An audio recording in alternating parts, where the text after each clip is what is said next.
Catatan lain, saudara, kasus timah yang merugikan negara hingga 300 triliun rupiah ini terus menjadi sorotan. Tak hanya karena kerugian dengan jumlah fantastis, tapi karena vonis para terdakwa kasus ini begitu ringan.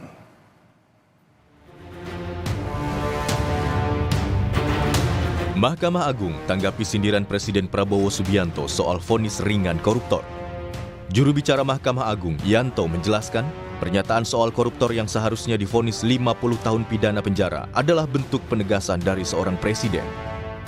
Sementara itu, terkait vonis salah satu terdakwa kasus timah, Harvey Muiz, yaitu 6,5 tahun penjara, Yanto bilang putusan hakim belum inkrah karena jaksa penuntut umum mengajukan banding. Jadi kita memaknainya, beliau itu statementnya adalah penegasan. Kalau sudah nyata-nyata terbukti, artinya alat buktinya itu terpenuhi bahwa dia korupsi, dan korupsinya adalah ratusan triliun, beliau mengendaki hukuman yang berat sampai 50 tahun tadi. Cuman perlu dipahami bahwa putusan yang menjadi pro kontra tersebut sekarang dinyatakan dimintakan banding oleh jaksa penuntut umum, sebagaimana ketentuan pasal 67 KUHP. Sebelumnya, Presiden Prabowo Subianto menyentil hakim yang menjatuhi vonis ringan koruptor. Prabowo menyebut, koruptor yang merugikan negara ratusan triliun rupiah harusnya divonis 50 tahun penjara. Rakyat pun ngerti, rakyat di pinggir jalan ngerti. Ngerampok triliunan, ratusan triliun. Jaksa Agung naik banding nggak? Naik banding ya?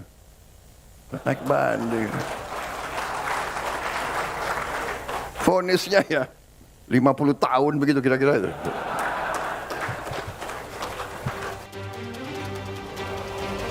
Kejaksaan Agung saat ini memang tengah menyusun memori banding atas vonis salah satu terdakwa kasus timah, Harvey Muiz. Tapi Kejagung membantah jika bukti penuntutan sebelumnya lemah. Menurut Kejagung, bukti yang diajukan sudah linear dengan tuntutan. Tetapi ada subjektivitas hakim dalam memutuskan perkara.